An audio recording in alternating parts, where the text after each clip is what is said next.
your fellow Canadian. Yep. But it's really great and super excited. So here's our first battle. You know, hey, guess what? Crazy things happen. You know, our eyes are watching Osbo in the championship, but here's Dan Burkett. So this does have championship implications. Keep in mind, if Frederick Osbo goes out here, basically it's Matt Field, so you always can't count people out. Dan Burkett barely gets in with that 32. Oh, he goes on the wrong side of that inside clip. He goes in the side, and Dan Burkett goes in hard. Frederick Osbo does need to continue with his line, but Dan Burkett a little loose in that chase position.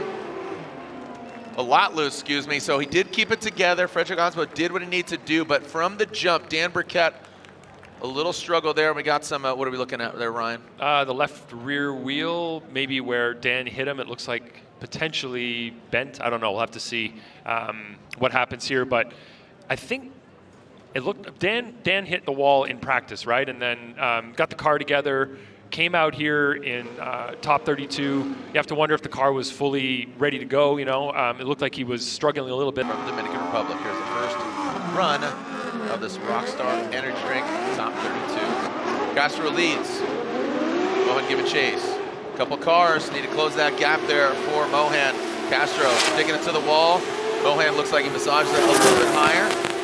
But that's what I was talking about. That composure that Castro's GR86 has is really nice. Just the fluidity. It's really complimenting the track. You can see how wide he gets on that second outside zone. Now tightening up to that second inside clip and see how they handle that last one. Ooh, looks like Castro got a little nervous, kind of puckered up, sucked up that back bumper, ensuring that he didn't hit that last outside zone. All right, so let's take a look here at our replay, our United States Air Force instant replay. Yeah, let's take a look at where Castro's positioning his car and how well Mohan is mimicking what Castro is doing. So Castro is pretty high in outside zone 1. Mohan starts off a little bit lower, but works his way up. May have had a little wall tap there midway through outside zone 1. He's not super close, but he's mimicking the line more or less that Castro's laying down. He's just doing it from a few car lengths behind. We'd like to see more proximity there from Mohan. And you can see right at the finish line there, Castro gets out wide to outside zone 3.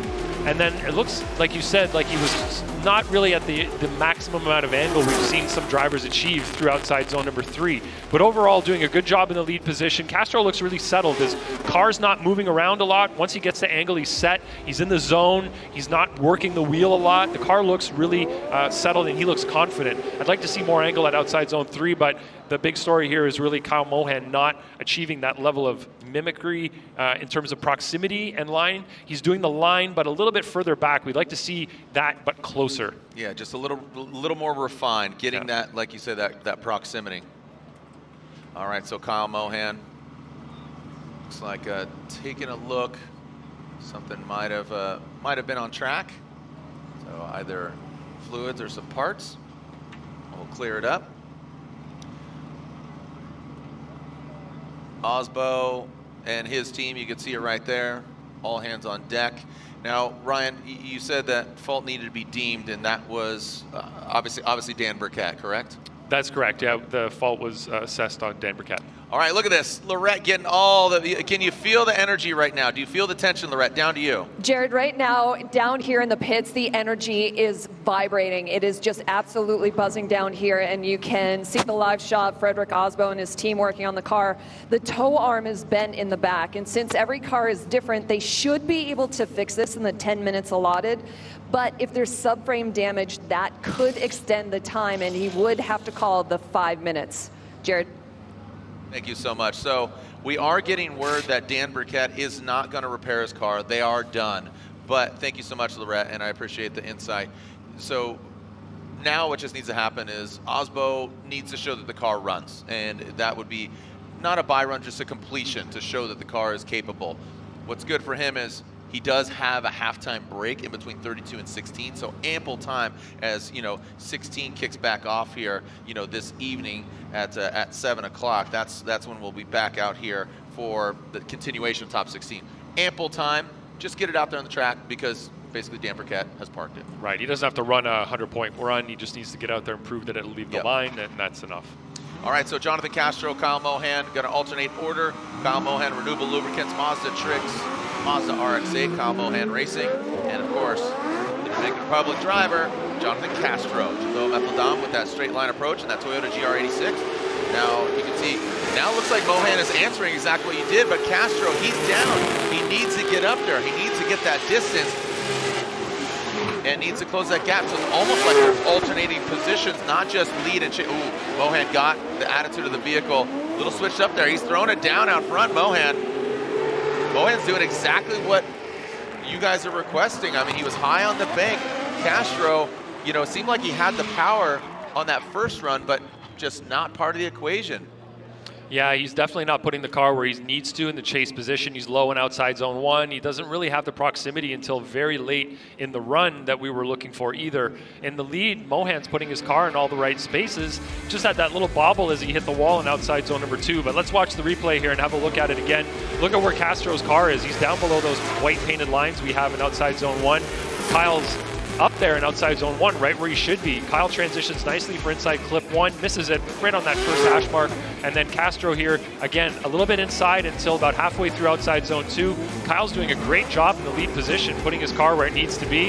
In the chase, Castro really just needed to put together a clean chase run with a bit of proximity thrown in for good measure, and he would have had an advantage there, but it looks like Castro really is not achieving the level of angle or line mimicry that he needs while also not having the proximity. So if you looked at what Kyle was doing in his chase, he was on pretty much the same line as Castro was, just a little bit further behind. So Kyle Mohan may have an advantage there in the chase-to-chase comparison.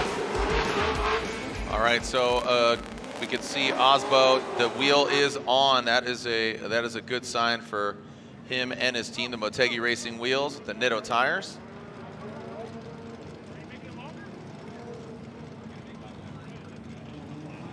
Yeah, it looks like they're just visually aligning it. They're not. Just lead the line, get it out there, and he will get the victory here.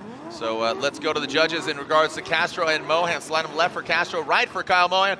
Mohan gets the win, 2-1. GT Radial, Ryan Literal with the RB under the hood. And here we go with Odie Bakchis. And just taking the Gapplebees right now. Here is an appetizer for you there. Ryan, we need to get up in there, bud. As Odie Bakchis. Second place, his highest finish in previous years, and now in that second outside zone. This is all Bakchis show, unfortunately, for Ryan Literal. But now it looks like he's hitting that pace. So that was a good run from Odie. Yeah, that was great. Just placed his gapped car him very, very nicely. It looks like right there, Literal was spinning his tires right off the start line. I don't know if that was a missed launch. You know, like he wasn't paying attention, or he just missed his opportunity to launch off the line, because not only was he spinning his tires, but he was far back to begin with. So may have just been an error on Ryan Literal's part.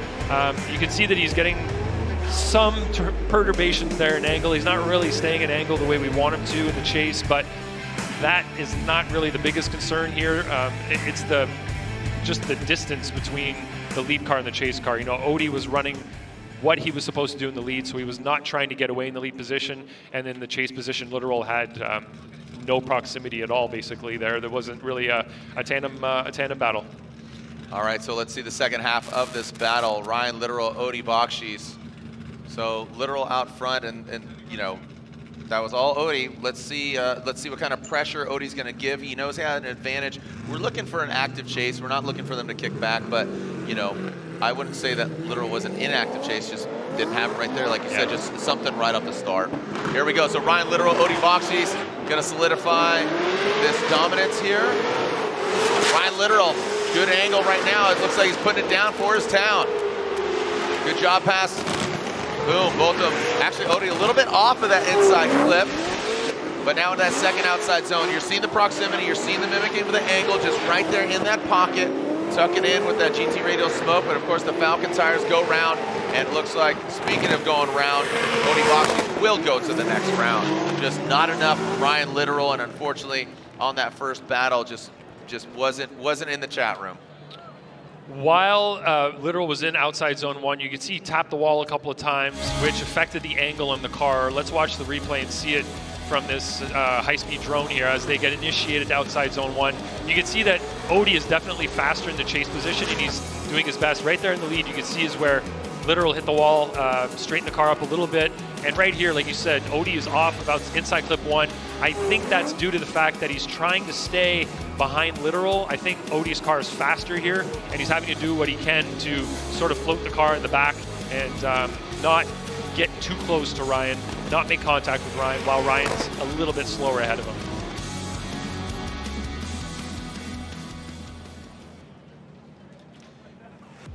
All right, the Rockstar. All right, here we go. Let's make it official. Odie Bakchis gets the win. Odie Bakchis gets the win. There we are in the cockpit because it does look like that, the way things are painted. But you know what I'm happy about? Osbo advances, field advances. A champion isn't crowned in 32. In 32, yeah. In 32.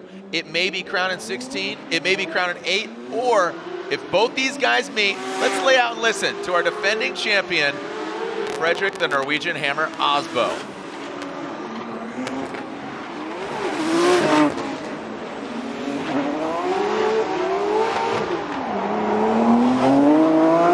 You to watch the series called Controlled Chaos, featuring that gentleman, your 2-time and defending, potentially going for a 3-time champion. And his toe arm, we are hearing that is still bent. So now the work begins. He'll be back for 16, and he goes against Kyle Mohan. Kyle Mohan entering the top 16, which is great for him and his team, but he's going against, like I said, 2-time defending, potentially joining that 3-time championship club. The alma mater there is that of Forsberg and James the Machine Dean, but we are finding out that Matt Field will advance on. So, but not only are we going for the championship, but we're going for the winner. All right, so again, all right, if you haven't seen, here's a little sneak peek of Controlled Chaos. Fantastic. These are limited edition Royal Purple, the official engine oil of Formula Drift. So, all right, we'll see who comes out on top. The Ola Jaeger and Dylan Hughes battle. Dylan the Dozer Hughes, winner in Orlando. Ola Jaeger, the Japan Auto Mark IV Toyota Supra. Dylan Hughes, he's got the 2J, so he's got the heart of the Supra underneath the hood of his Royal Purple BMW. Coming to that second outside zone. He is dialed. Ooh, Ola Jaeger having some struggles in that chase position. See, he's fighting the car. Now Dylan Hughes wraps around that second inside, and bingo, puts it in the can. Well done there for Dylan the Dozer Hughes. Ola Jaeger having some difficulties in that chase position. That looked like an incomplete from Ola Jaeger in the chase position through outside zone 2 there. I don't know if that was a misshift, because it looked like he did get the car back to angle after he did that straightening. So let's look at outside zone 1. Dylan's nice and high in the zone, decent angle there. Ola, a little bit less angle, but okay proximity. He's there. He's not as close as we'd like to see, but he's mimicking more or less what, and then right there's the problem. Dylan in the lead position is doing a great job zone 2, but in the chase position, Ola completely straight. That'll be an incomplete from him. He does drift through the finish line with low angle, but that incomplete in outside zone 2 is the thing that'll haunt him the most here in this run.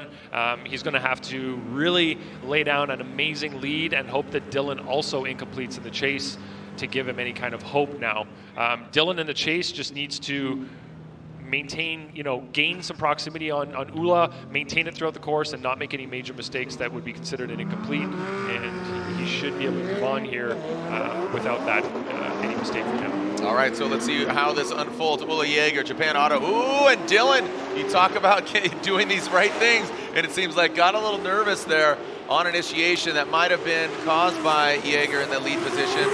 A quick little transition there by Dylan Hughes. He's not exactly as tight and right as we'd like to see. I don't think this dictates. Oh, there goes Ola. That's just going to solidify it. Yeah. Yep. So, as not as concise as Dylan Hughes was, unfortunately, Jaeger seems like, car's got a little bit of a cough, not healthy 100%. So, unfortunately for Ola Jaeger, looks like he is knocked out. But Dylan Hughes, the Dozer, that Royal Purple, rocking that new livery, that deep purple, baby. He is looking strong. So looks like unofficially Dylan Hughes will get the victory. The Falcon tires, look at that. You can see those Forge Star wheels popping. Momo drip. Speaking of the drip, the Rain-X, the Permatex, and there it is. Let's make it official. Dylan the Dozer Hughes, winner in Orlando. Behind him, Fredrik, the Norwegian hammer Osbo. We'll find out what transpires again with top 16. Let's lay out and listen to our current points leader, Matt, the Beast from the Bay Field.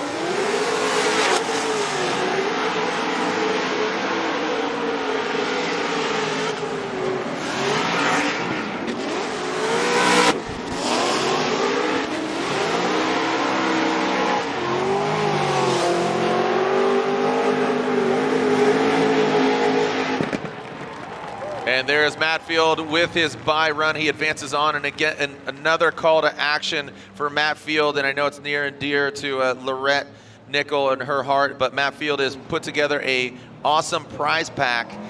If you donate, basically, Matfield has put together a prize pack of signed Momo gloves, a Falcon tire, a cruise shirt, a hat, a skate.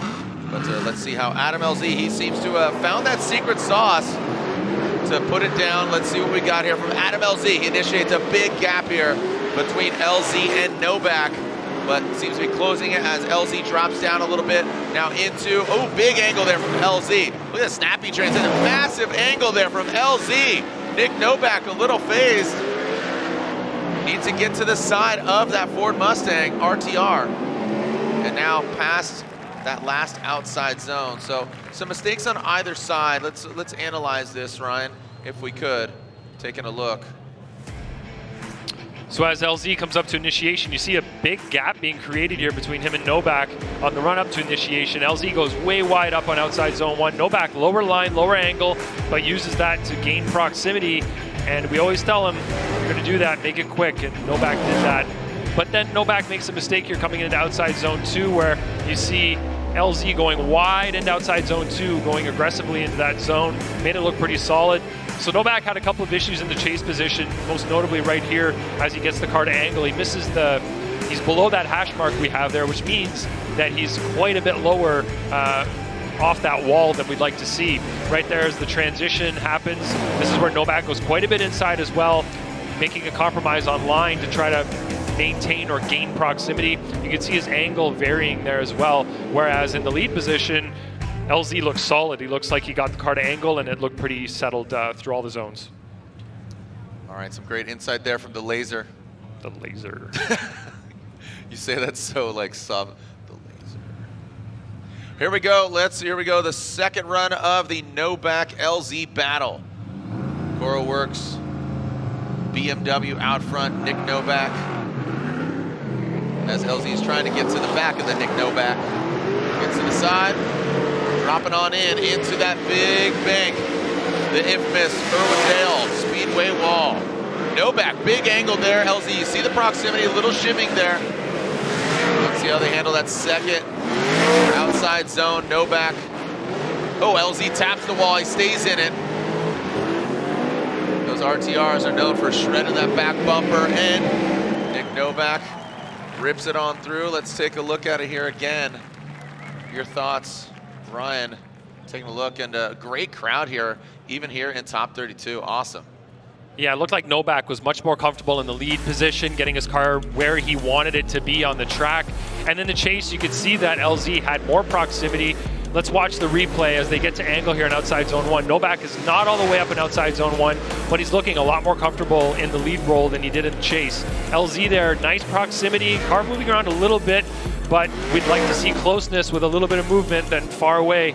So right there you can see that Novak just taps the wall, and then LZ does a little double tap on the wall, maintains angle, does a pretty good job of keeping the car in the right position despite those wall taps, stayed on throttle, stayed in proximity. So chase to chase, you can see that LZ is doing a much better job of positioning his car, staying close to Novak, and mimicking what Novak's doing. In the lead position, Novak was not quite as high in outside zone 1, did a better job in zone 2, may have left it a little bit early there, but it's going to come down to all three of us here to make our decisions independently.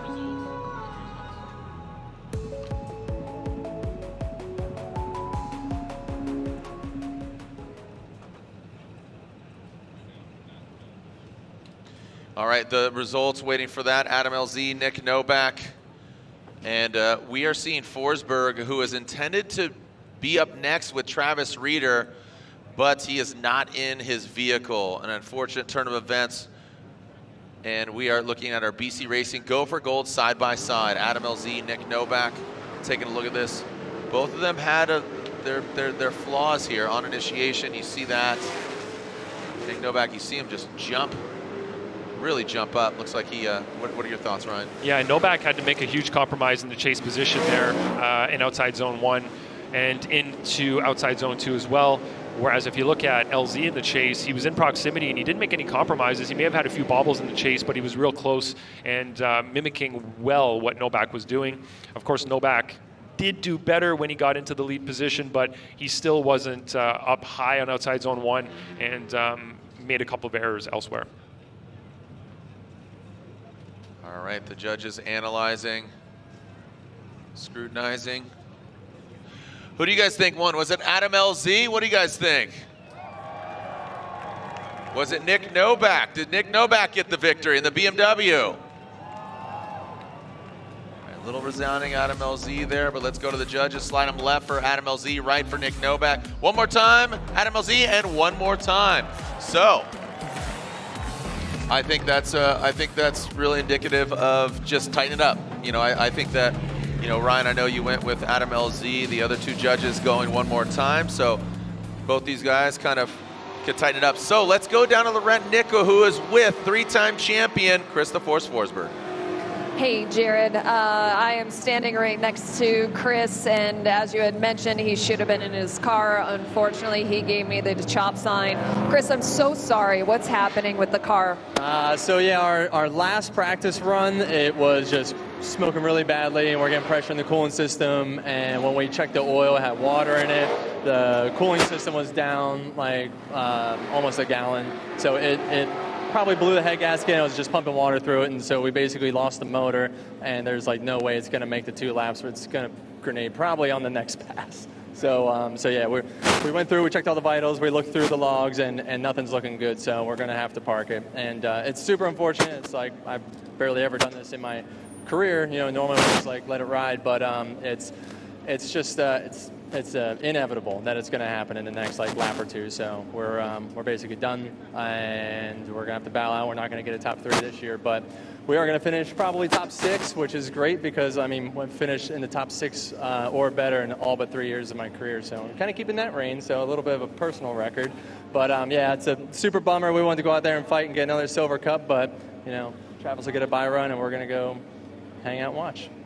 Chris, thank you so much. Always appreciate your honesty and candidness. Guys, back to you. Lorette getting again, all the emotions from the joys to the unfortunate circumstances. So Chris the Force Forsberg, as you said, top 6 outside of 3 years. That's 16 top 6 finishes for the Force. Travis Reeder, who won earlier this year, that was in New Jersey. Travis Reeder, the Link Engine Management GT Radial BMW. Always a joy to watch. Got a smile on his face, and now he's got a smile on his face because he's advancing on. Travis Reeder going against either Denofa or Stooky.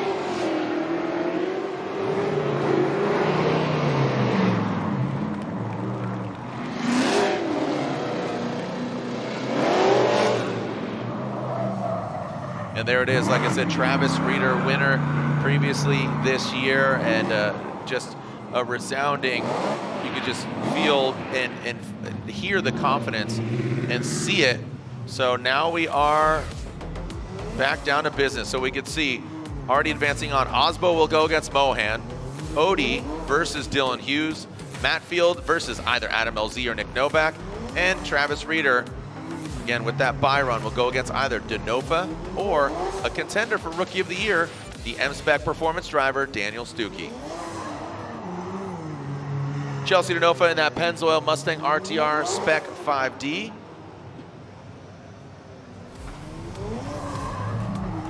And Daniel Stooky.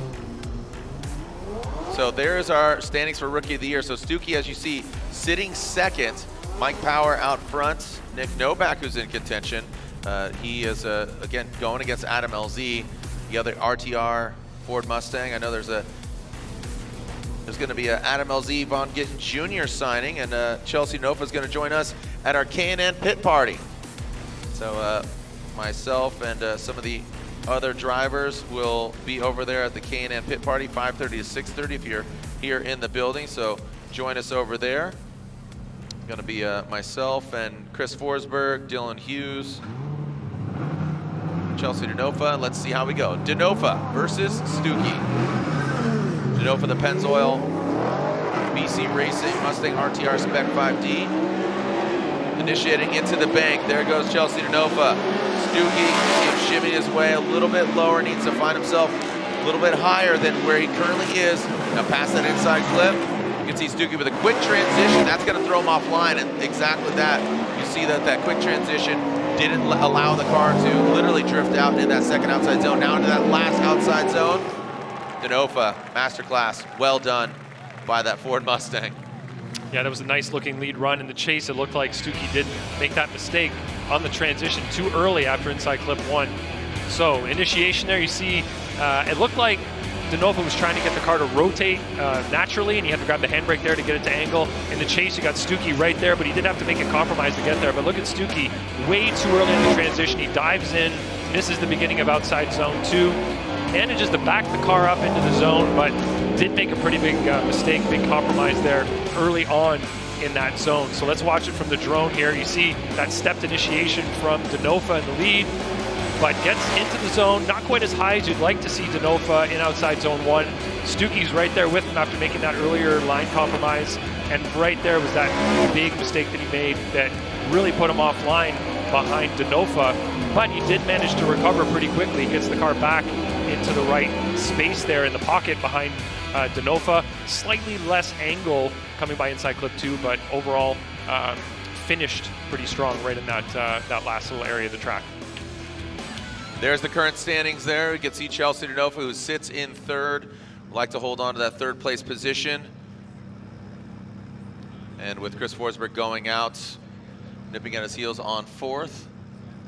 But here we are looking at Stooky and Denofa.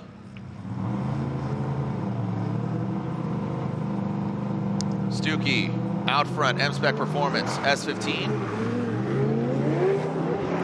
Let's see what Stooky's got for Denofa. Can he deliver? That was a strong lead run by Denofa. Oh, look at Stooky. Now he's riding. He is really high on the bank, but Denofa, you can see him just massage that Ford Mustang. His transition is going to come down to the second outside zone because Stooky really made it apparent he did have that mistake, but Denofa drops it. Stooky delivering the M-Spec Performance driver past that inside clip. Is that enough to give this veteran, Chelsea Denofa, a run for his money? Stooky going for it and pushing here in the House of Drift. What are your thoughts here, Ryan? Just taking a look, assessing kind of both the runs, taking a look at this. Stooky rose to the occasion, literally. Yeah, he really did. This drone's going to give us a great view as they come to the initiation area. Great job at both drivers. Great mimic from Chelsea in the chase. You can see Chelsea with a couple of little bobbles, but he's there in proximity. You can see him nice and tight, surging a little bit on the transition. Does a good job mimicking there as well. Getting into the pocket as they come into outside zone 2. Stooky's doing a great job in the lead. Look at it, he's got it, the car right on the bumper, right on the wall where it should be. Nice and tight on inside clip number 2. But right there is Denofa. I didn't see any major mistakes from Denofa, just a little bobble right there, which wouldn't be considered major. That's a pretty small little mistake there comparatively, but in proximity through the run, and that's what we want to see. I'd love to see that proximity from Chelsea, putting on the pressure. And but again, Stooky, great job in the lead roll. Got the car on the wall in both zone 1 and 2, and got pretty far out to outside zone 3 wall as well. All right, are we going to have a verdict? Are they going one more time? And we saw Adam LZ and Nick Novak being forced to a one more time, just keeping it tidy. Let's go to the judges. Slide them left for Denofa, right for Stooky. The battle of the sunglasses. Look at these guys. Cool as a cucumber. There we go. Chelsea Denofa gets the win and advances on. Denofa will go against Reeder. And these guys are good friends, which is always good. Denofa and Reeder, that should be one heck of a battle in 16. So as we are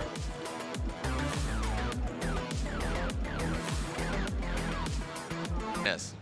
All right, here we go. Back to the one more time battle. Adam LZ, a lot of fans watching either in the building, seeing a lot of those AutoZone RTR LZ shirts.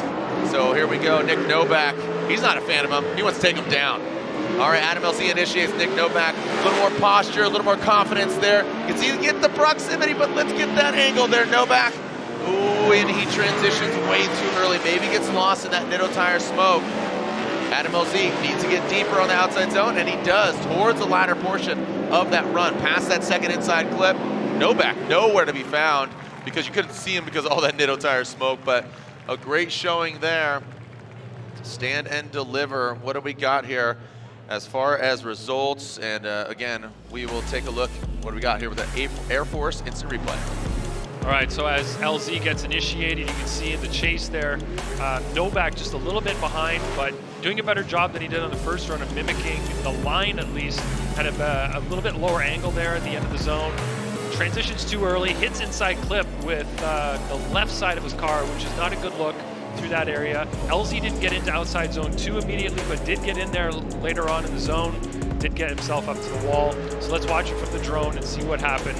So right there, Novak does make a compromise early on outside zone 1, and then on line, and then later on angle. He gets into the smoke here, transitions too early. You can see his left wheel is what runs over the outside zone 1 base, or sorry, inside clip 1 base. And then as they go to outside zone 2, Novak is a little bit too far back, and LZ was not in the zone initially, but did work his way out there later in the zone.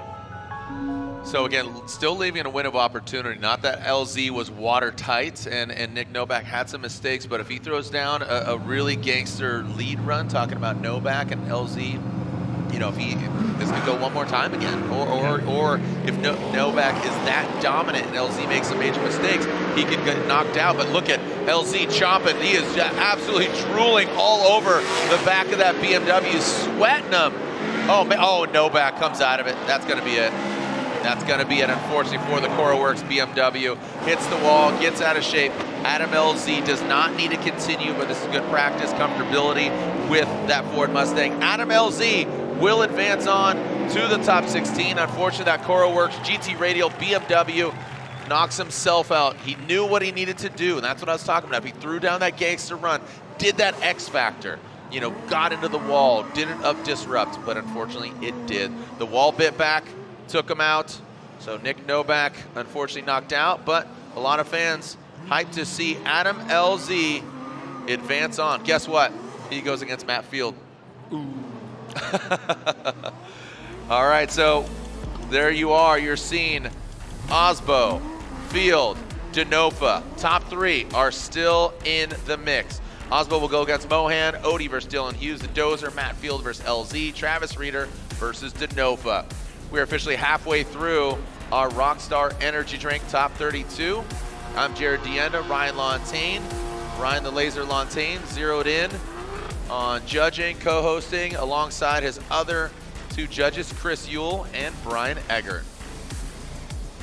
All right, before we move on to our next battle, we are seeing Wataru Masuyama and Michael Essa. And here we are, look at this, the Type S shred, baby.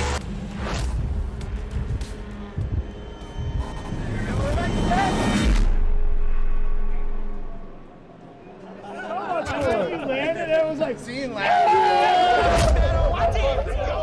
Ain't nothing that you can do about it.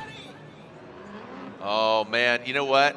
The spooky shreds presented by Type S. That I don't know if you saw it. Join them October 25th. Dropping the video. Did you see music by T-Pain? Did you see that? I didn't see that. I was too busy looking at what Chelsea was wearing. Oh, you know what he's wearing. I know. Eggert knows what he's wearing. Spooky Shreds, October 25th, Halloween. Chelsea Denofa's number's 88. Again, the music by T-Pain, I'll admit, I heard the music. It's kind of dope.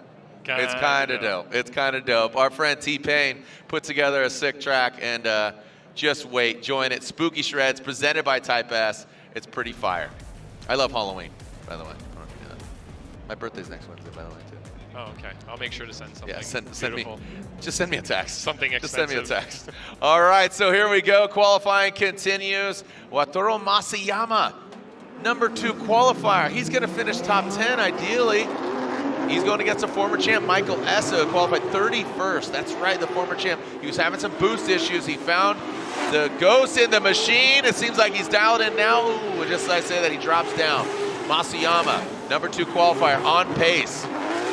That Buy Now Japan vehicle putting it down. Yes, sir.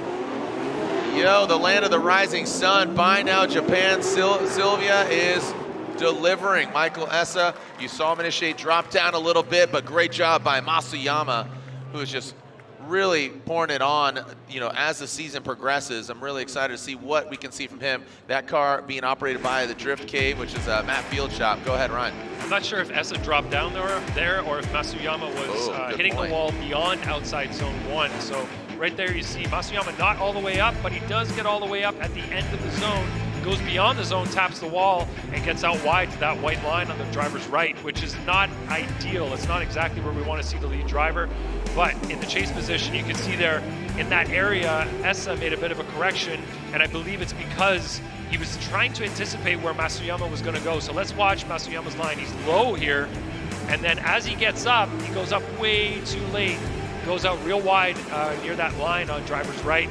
And in the chase position, Essa's just trying to kind of bide his time and not surpass him, because I'm sure Essa expected that car to drop down where he was supposed to off of outside zone 1. And when he didn't, Essa sort of hung out to dry a little bit there. He's kind of waiting for Masuyama to get back online, come back onto the right part of the track to get to inside clip number 1. Let's see what Essa's got in the tank. The FCP Euro Liqui-Moly Bilstein BMW. Like I said, the former champ. Yesterday was just could not have boost. He went from 1,000 horsepower down to NA 300 horsepower. So it just goes to show you how crucial just how it was going down. And Laurent Nickel got the insight in the communique. He was on his laptop trying to find it. Looks like he found it. But let's see what we got here from Essa out front. Essa initiates, rock solid. Like a rock. Look at that big angle there from Essa and Wataru Masuyama. Now he falls on the down the bank into that second outside zone. Nice job by Essa, getting intimate with the wall. Big angle from Essa, and Al puts a stamp on it. Well done from Essa out front. So again, mistakes on either side in the chase position, but lead versus lead, chase versus chase. Adam LZ in the building, high fives all around for Adam LZ. The mustache and the smile says it all. All right, so here we have the BC Racing side-by-side to help us out. Put one eyeball on each screen. Watch where the lead car's going here. Looking at Mike S on the right side. He leaves outside zone 1 just a little bit late himself, but not as late as Masuyama did on his lead, where Masuyama actually tapped the wall there past the end of outside zone 1. Proximity-wise, they're about even through this part of the track here. You can see Essa got a little bit closer at the inside clip. As they cross the finish line, about even again. So kind of trading off errors here through the course. It's going to come down to looking at who made smaller errors, who made bigger errors, who was able to match the lead run better in the chase position. The mimic is a big part, of course, mimicking the line, mimicking the angle, and mimicking the transition points as well. So I'm gonna have to get each driver's vote, or each judge's vote in here, and we'll see what the results are very shortly. All right, so waiting for the results, taking a look at all these replays. And look at, again, the RTR camp's pretty hyped. They're both in it. Slide him left for Masuyama, right for Essa, and it looks like Michael Essa gets the win. So, Michael Essa gets the win. Wataru Masuyama is knocked out. As we have just 6 more battles left here in our Rockstar Energy Drink Top 32. Ironically, look at this. Give hell to moderns is what it says on the wing, and that's what Josh Love is looking at with that Jasper Keys BMW. Rome Sharpentier with that E36 throwing it down. Look at Josh Love. He's loving the wall, so is Rome. All right, let's see how they handle this inside clip, transitioning past that traditional start-finish into that second outside zone. Rome going deep, and Josh Love, you can see him right there in tow. Could be a little closer there, but I'll tell you what, Rome, he's very familiar with this track. You know, not just driving here for Formula Drift, but doing some Pro-Am events, the Drift League. There's many events that happen here at the House of Drift, hence the name. Let's take a look at it again. Rome was driving aggressively here. He was up high on outside zone 1, and right away, you can see his cars right up there near the wall. He did work it up even higher near the end of the zone. In the chase position there, you can see Josh Love doing a pretty good job at mimicking, not really close in proximity, but within a couple of car lengths, and he's mimicking his line pretty well, so he's doing a good job of mimicking the line in the chase position just a little bit further back. So as we go into Josh Love's lead run now, he needs to get up on outside zone 1, right on the wall earlier. That'll give him a slight advantage there if he can ride the wall higher earlier than Rome did in his lead run. Zone 2's got to get stuck right to the wall as well. And in the chase, Rome has to be mimicking the line, the angle, the transitions the way that Josh did, but he needs to be closer to gain that advantage in the chase position. Yeah, just that dialing it in, just refining it. You know, it was good, it was exciting, but Josh needs to just really kind of put it down. Let's see what he does. You see Rome, kind of an early initiation, didn't really set himself up for success, but look, seems to be working out so far right now. Again, getting that fancy angle with the drone. Want to see the overhead, want to see all the angles here. Now coming to that second outside zone, you can see Josh Love and then Rome Sharpentier. Look at that, that's the proximity we're looking for. Dial it in, make no corrections, and that just shows you just that, again, that car confidence, the man with machine, not versus machine. Yeah, Rome looked very confident there. He looked like he was in the pocket, comfortable, the car was settled, he was right where he needed to be, plus he had the proximity that Josh didn't have in his chase run. In the lead position, I'd like to see it again, like you said, from a higher vantage point to see really where Josh was positioning his car so we can get a nice comparison, and I believe we have a side-by-side coming. Nice little treat from Kemp. And then as you see here outside zone 1, good job it looked by the end there from Josh Love, transitioning to inside clip 1. Josh was quite a bit off of that inside clip. He was maybe on the 3rd hash mark, and it doesn't look like he's all the way wide in the beginning of outside zone 2, but he kind of leaves it a little bit early. Decent job from Josh in the lead. The car looked settled. He wasn't making any mistakes. The car wasn't moving around, but maybe just a little bit on the precision side of things that was lacking in the lead position. All right, there's Rome waving to the people. That Jasper Keys BMW looking mean in that black livery. Thank you to Jasper Keys for his support of Josh Love, the Big Duck Club, Holly Performance, After Hours Autosports, and of course the green to pink fade. Rome gaining a lot of attention in New Jersey, getting 2nd place. But here's our BC Racing Go for Gold instant replay. And we've got this nice side-by-side up in the sky, so you can see really where those cars are positioned. So you can see Josh was a little bit lower early on, but did work his car up on the right screen there in outside zone 1. Same thing for Rome. And then as they transition to zone 2, you can see Rome's deeper in outside zone 2 early on and all the way through the zone. But look at the proximity. The proximity is definitely there from Rome from start to finish. Josh did have sort of a fluctuating proximity. Wasn't always right on his door. Did get close in a couple of areas, but I think Rome had a more consistent proximity up close and personal with Josh Love. And that seems to be consistent with all 3 judges. Rome Sharpentier gets the win. Josh, we love you and can't wait to see what you got for us next year. Josh Love, that Jasper Keys After Hours Autosports BMW. That's a wrap for him. But Rome Sharpentier, the Garagistic Federal Tires BMW continues on. RCP in the 16. All right, our Rockstar Energy Drink Top 32. Rockstar, the official energy drink of Formula Drift, continues on. Remember, we have the Royal Purple Top 16. Royal Purple, the official oil of Formula Drift. Next up, Jeff Jones versus Mike Power. Now, this is one to watch for Rookie of the Year. Rookie of the Year, Mike Power. He's kind of had a difficult build-up week. You know, he parked his vehicle, he parked his truck, and his trailer got broken into one night. The next night, the actual truck got broken into. Moved the truck, nothing's been going on, but saw him debut that new Type S livery. You can see the point difference there between Mike Power and Daniel Stooky. Mike Power with that new Type S livery looks cool, gloss black with some barbed wire and some chain link, looking a little tattoo inspired. Going against Los Angeles' own Jeff Jones, that Evil Auto Works Nissan 370Zs on GT radial tires. Both these guys on GT. Let's see what we got here from Jeff Jones and Mike Power. Jones qualifying 10th, Mike Power qualifying 23rd. Type S, the official lighting of Formula Drift. Here we go, Jeff Jones. Initiates into the bank. Mike Power needs to a little failure to launch there on initiation from Power. But Power, you can see him dancing down there low on the bank. Jeff Jones, Evo Auto Works. Flip that around, you got love, and that's what he's showing to the track and showing to the fans. Jeff Jones continues on through the course, getting low, getting tight. Jeff Jones making it look easy out front. Mike Power having a difficult time out back.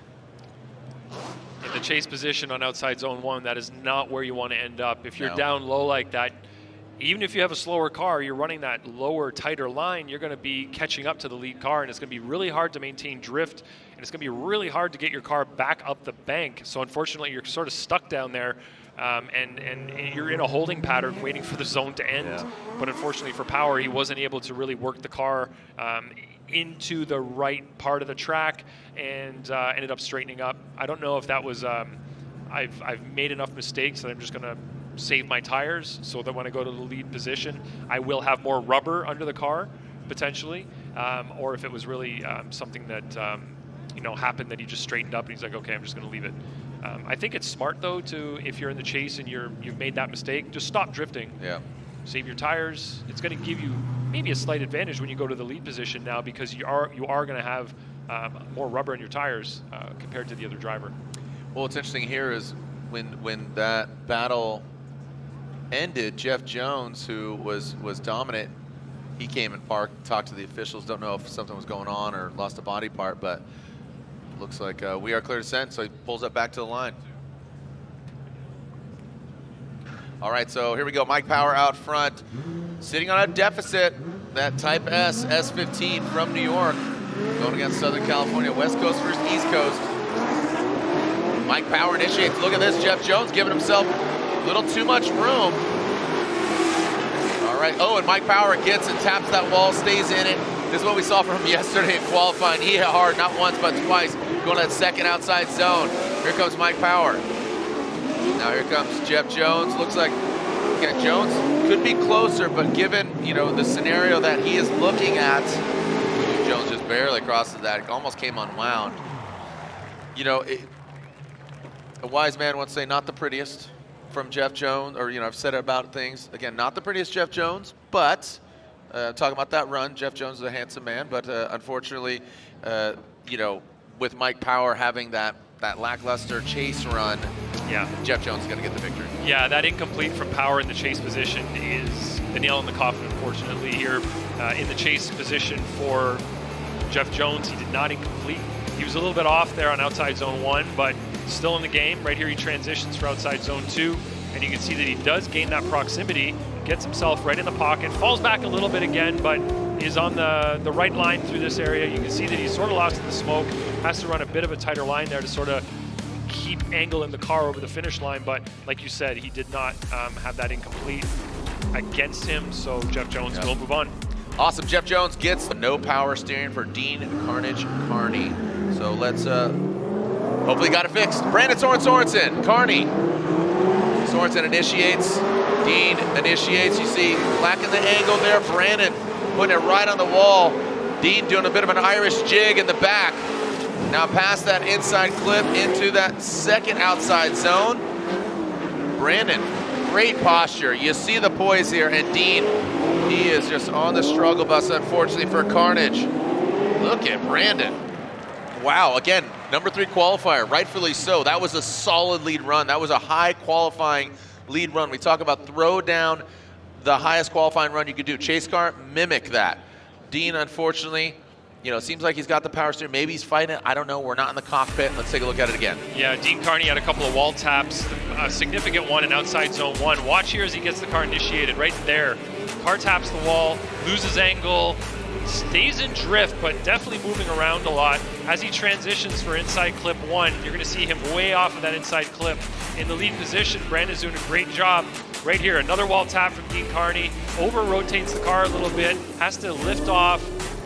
Gets back on throttle, but unfortunately he's lost the proximity there. And I think Dean had a big lift at inside clip. Maybe not a big lift, but a lift at inside clip number 1 that sort of hurt his proximity as well. So watch the transition here from Dean. You can see the smoke goes away completely from Dean.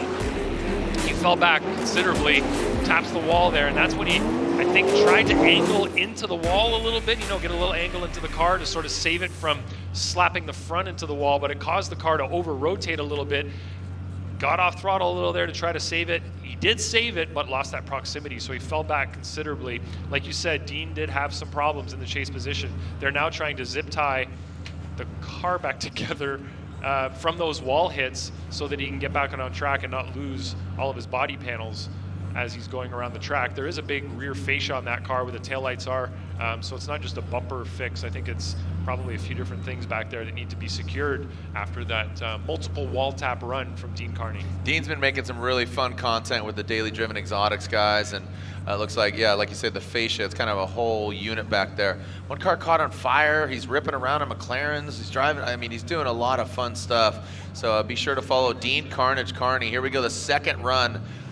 Let's see what we got. Dean and the Hyper NFT Dodge Viper. Brandon Sorensen, let's see how we do, bud. Again, number 3 qualifier, put down a solid lead run. What's he gonna do with the chase? Woo! Gangster initiation there from Dean Carnage Carney. He flicks it, that right to angle.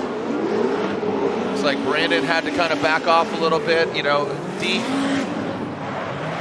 with some wavering. Brandon Sorensen comes a little unwound here. Oh, and Dean Carney. Carnage lives up to his name. That looks bad. You can see the front right of that car all the way down on the ground. So he's definitely broken some suspension parts up front. There's a lot of squat in the front right of that car right there. So that's going to be an incomplete from Dean Carney in the lead position.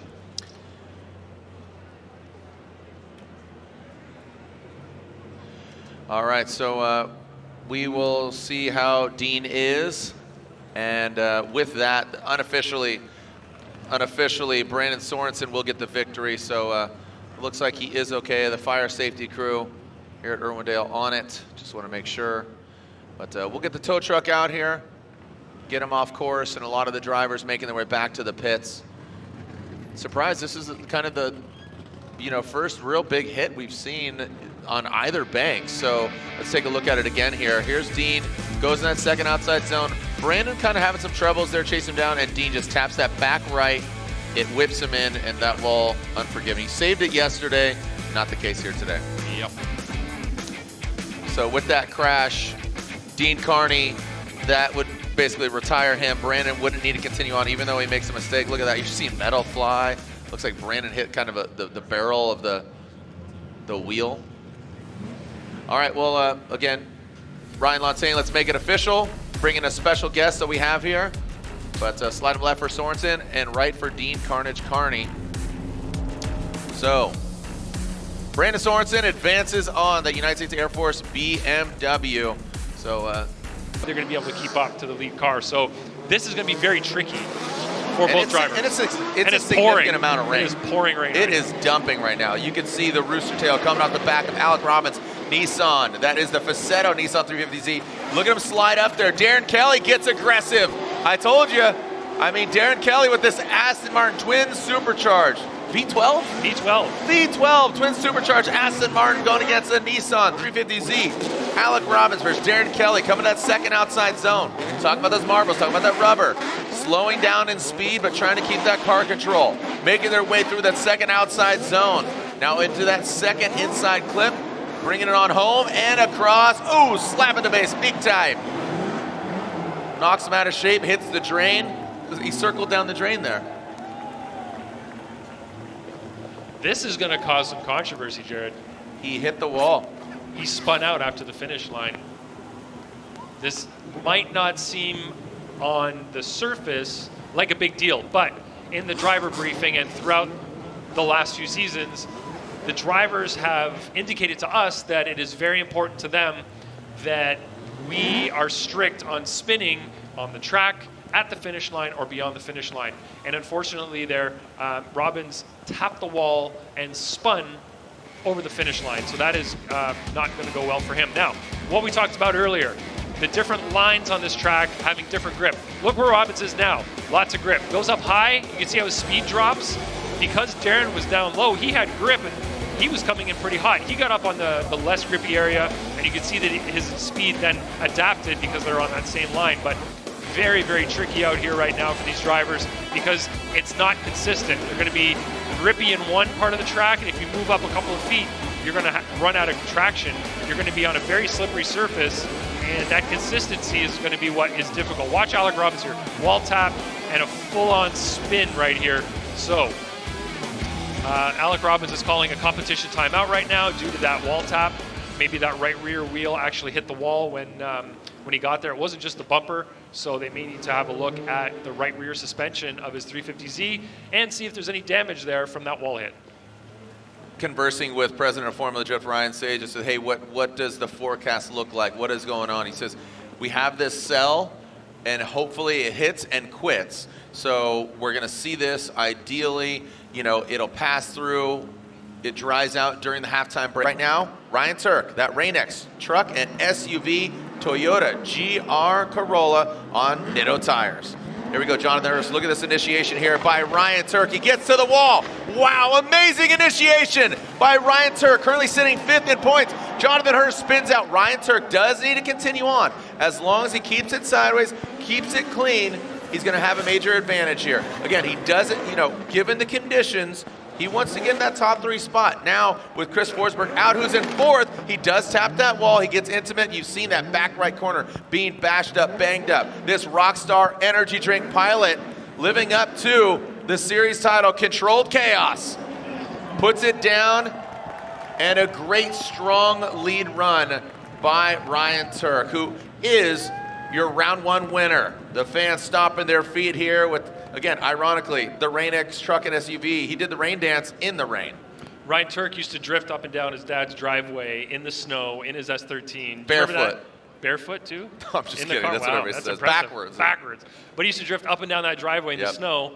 That was his driveway. Oh, was? I thought it was. Well, his dad and his brothers, they okay. shared the house, yes. So that's going way back, right? Yes. I mean, if you're years and years ago following Turk back in the day. So, driving in the snow where he used to live does give you a huge advantage in terms of controlling a car because snow is not equal everywhere. So you've got grippy and slippery areas, and it just gives you that feel and also quick reaction time to react when a car is, going from a slippery to a grippy or back, the vice versa. So grippy to slippy? Grippy to slippy can be a problem because you got a lot of speed, and then all of a sudden you're on no grip.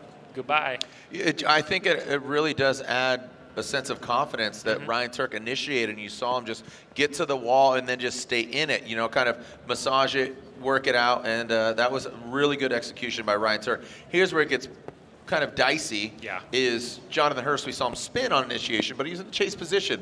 Did he get thrown off? Was that his own will? What's going on? So, you have to think, how much confidence now does Ryan Turk have in Jonathan Hurst? What's his spotter telling him? What is Biddies saying? That's Brian Hartsock. That's his spotter. He goes by Biddies.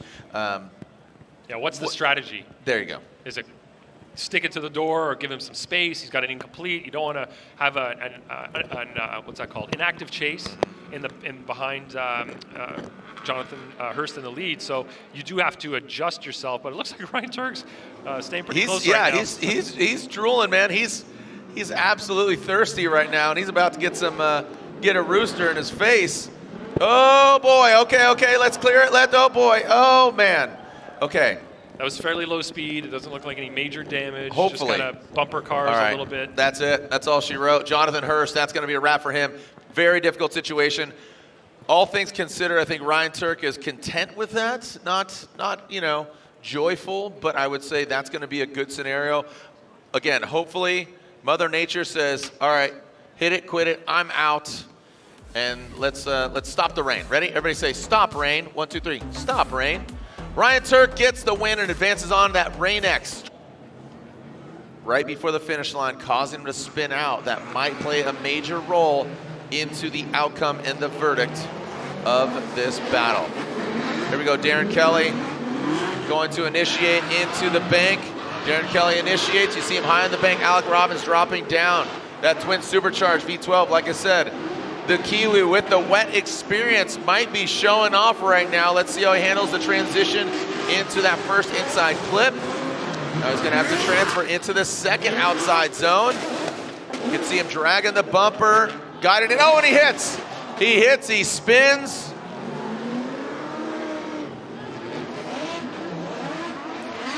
And Darren Kelly just a little too aggressive in that second outside zone. Contact made.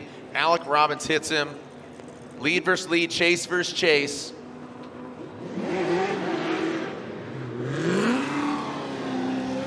So that would be considered an incomplete out front.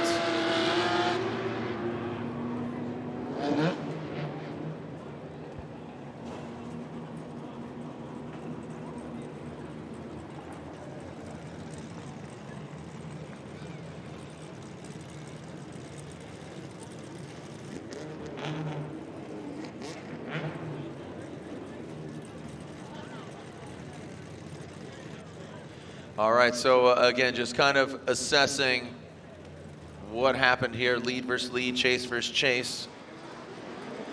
All right, so on the left, you've got Robbins leading. On the right, you've got Darren Kelly leading. So you've got both lead drivers up pretty high on outside zone 1, both chase drivers a little bit low there. Then you got Darren in the chase getting up to the wall. It's just, there's so much going on here, it's hard to follow. My one eyeball on each screen. This is where Darren Kelly goes into the wall, hits the wall, straightens up, there's a spin. And then you've got, on the other side, on the left side there, you've got a spin, a wall hit and a spin from Robbins as well. So that's 2 leads with incompletes. Yep. Really hard to find a winner here. I think just with, so to clarify what you said, Darren Kelly, obviously we saw him hit in that second outside zone. He straightens out. Lead car controls the situation. Chase car, null and void, right? Because of the scenario. Alec Robbins did hit the wall prior to the finish line, causing a spin out across the finish line. That would be an incomplete. So, with that being said, guess what?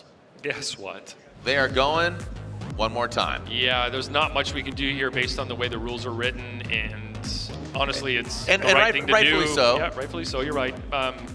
It's neither driver can put together a full lead run, and I know the hit at outside zone 3. Alec Robbins hit the wall there, right at that last outside zone and spun. Darren Kelly hit in the second outside zone.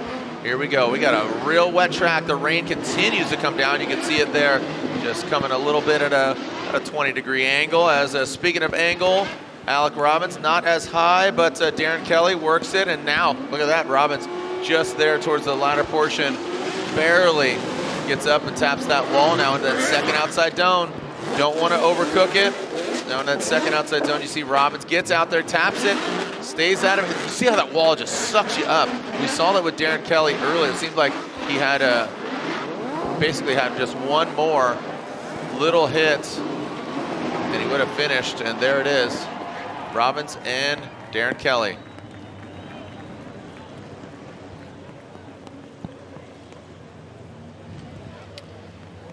All right, pretty decent run from both drivers. A couple of little mistakes here and there. This is what it's going to be. We're going to see mistakes being handed off because of the conditions, because of how slippery it is. Yeah. There's just nothing you can do about that. So it's going to be really analyzing who does a better job, despite those errors. You know, we are expecting a higher number of errors from both drivers. This is an extremely difficult course to navigate in the wet, and the fact that it's just so challenging. I'm just thinking back to my competition days where we used to run in the rain. Everybody hated it so much.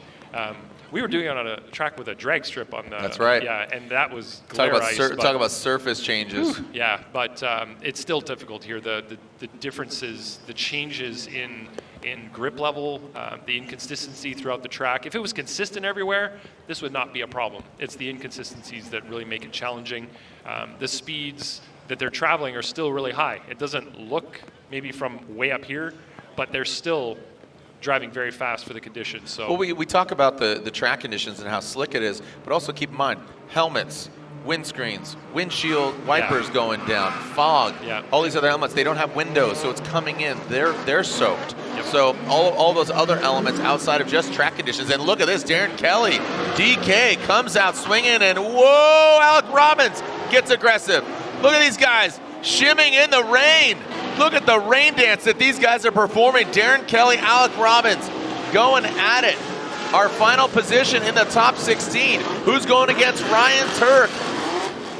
Who's going against Ryan Turk in the 16? You can see Alec Robbins dropping down a little bit low. Darren Kelly past the point where he hit the wall. Can he continue on? That twin supercharged V12, the heart of racing, Aston Martin. We got one more outside zone for DK, Darren Kelly from New Zealand. He gets out there, Alec Robbins, that Facetto Nissan 350Z. And he rips through. Let's take a look. I'd love to see a side-by-side. I think that would be really definitive of what, highlighting either kind of those mistakes or. So here it is, the BC Racing go for gold side-by-side. So again, Robbins leading on the left, Darren Kelly leading on the right. So you can see there, Darren Kelly a lot higher on outside zone 1 in the lead position, both bumping the wall in the right screen. On the left side, Robbins does get up to the wall, but near the end of the zone. As they transition here for inside clip 1, you can see Darren Kelly's in better proximity on the left screen.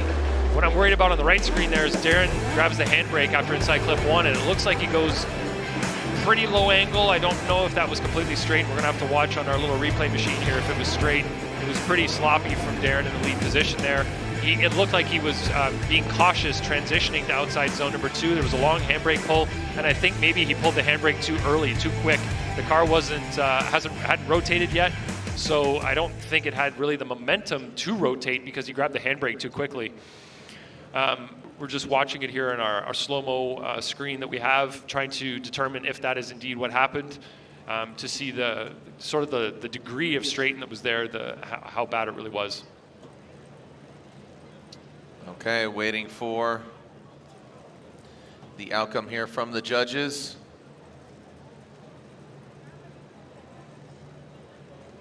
Taking a look, Robbins and Kelly. It's a real tough call here. Again, splitting not just hairs, but wet hairs. This is a tough one. This is the one more time battle. The winner going against Ryan Turk. Notably, remember, we are back here at 7 o'clock for top 16, local time 5:14. So less than 2 hours, we'll be back here to see what's going down. So let's see, Darren Kelly, Alec Robbins. All right, I think all the votes are in. All right, the votes are in. Again, Darren Kelly flying the Kiwi flag, a rookie here. Alec Robbins, been competing for a few years, and slide him left for Robbins, right for Darren Kelly. Alec Robbins gets the win. Unfortunately, that's